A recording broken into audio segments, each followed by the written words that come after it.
백두산 전설.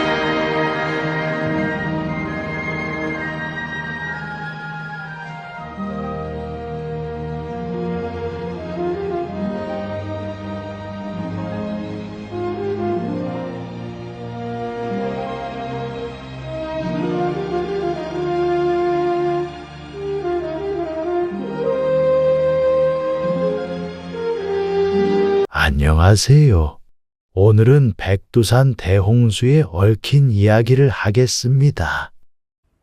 먼 옛적 어느 한 해에 백두산에 비가 석 달 열흘이나 내렸습니다.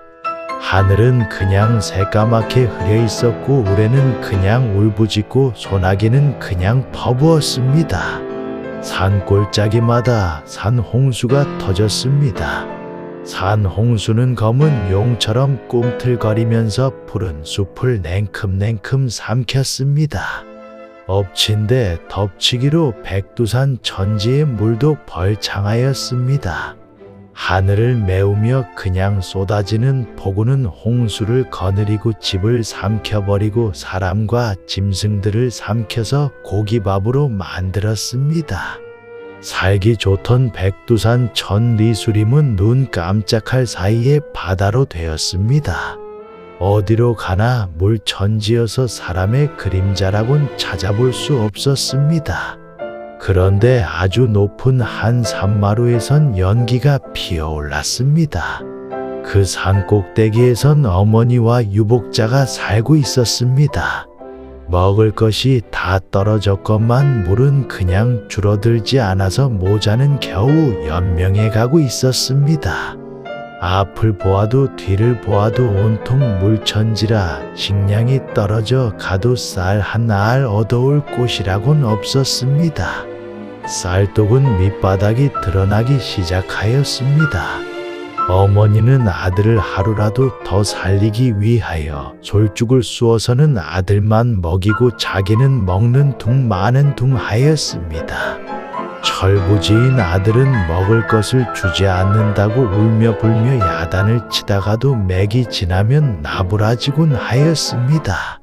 어머니는 생각 다 못하여 옛날에 하늘을 기웠다는 여호와 씨에게 빌고 빌었습니다.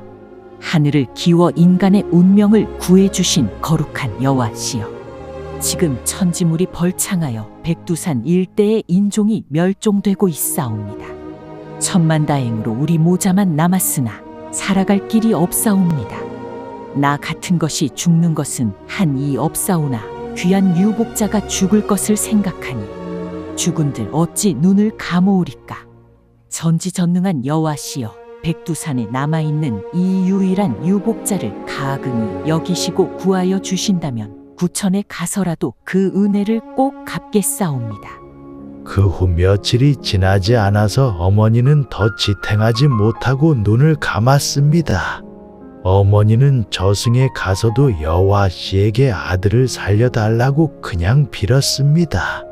이 소식은 마침내 구중천에 계시는 여호와 씨에게 전해졌습니다.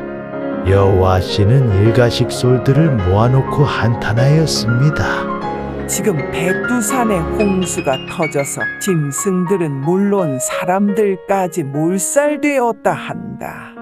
한 산마루에 철부지 유복자만이 겨우 목숨을 부지하고 있다 한다. 오, 내 늙은 것이 한이로구나. 백두산에 이런 참혹한 일이 생긴 줄 어찌하여 인제야 알았던고.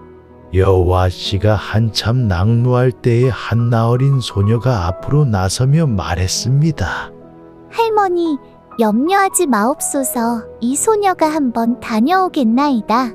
여호와 씨가 눈물을 씻고 보니 귀여운 증손녀였습니다. 내 어린 나이에 해낼 만하겠느냐.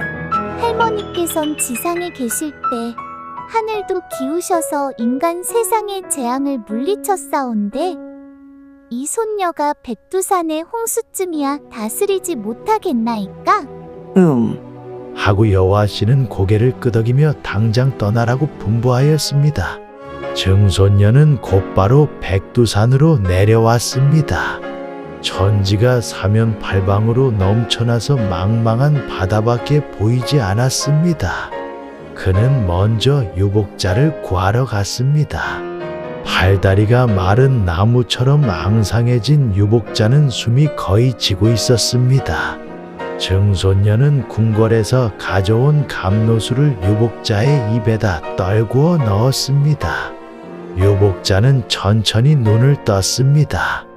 증손녀는 또 죽는 사람을 구하는 약물을 넣은 약병을 유복자에게 주었습니다. 굶주림에 지칠 대로 지친 유복자는 병 속의 약물을 꿀꺽 마셨습니다. 그는 이내 정신을 차렸습니다. 증손녀가 두 손바닥을 맞비비니 입살이 주르르 떨어졌고 두 손등을 맞비비니 기장살이 주르르 떨어졌습니다. 먹을 것을 장만해 놓은 증손녀는 백두산으로 다시 돌아왔습니다. 증손녀는 백두산의 바위들을 쑥 뽑아내어 3일 동안 밤낮으로 갈고 갈아서 바늘을 만들었습니다. 그는 산더미 같은 바위들을 날라다 바느질로 한데 기워 물이 넘쳐나는 곳을 한 곳 한 곳 막아놓고 한 고루로만 물이 빠져나갈 수 있게 했습니다. 그러자 백두산의 홍수는 점차 가라앉기 시작했습니다. 그때 여호와씨의 증손녀가 기워놓은 바위돌이 16개였는데 지금의 천지주민의 16기봉으로 되었다고 합니다. 그때 틔워놓은 물길은 지금의 승차로 되었고 그가 쓰던 돌바늘은 승차가 흘러나오는 어구에 유드막에 널려있는 바위무지라고 합니다. 천지를 기워서 홍수를 제거한 여호와씨의 증손녀는 구중천으로 돌아가서 희소식을 전하였습니다. 너야말로 나의 후손답구나. 여호와씨는 증손녀의 어깨를 다독이며 칭찬해 주었습니다. 그래, 유복자는 구했느냐? 예, 분부대로 하였나이다. 백두산의 유복자만 남았으니 얼마나 외롭겠느냐? 내가 너를 인간으로 만들어 줄 테니 다시 가서 유복자를 잘 길러라. 그가 크거들랑 그와 배피를 묻고 백두산에서 행복하게 살아가거라. 증손녀는 할머니 말씀을 한마디도 거역하지 않고 그대로 하겠노라고 하였습니다. 그는 인간이 되어 백두산에 다시 내려와서 유복자를 정성스럽게 키웠습니다. 그 후 유복자는 억센 젊은이로 자라나서 여호와씨의 증손녀와 대를 이루었습니다. 그리하여 백두산 일대에는 또다시 사람들이 점차 늘어나게 되었다 합니다.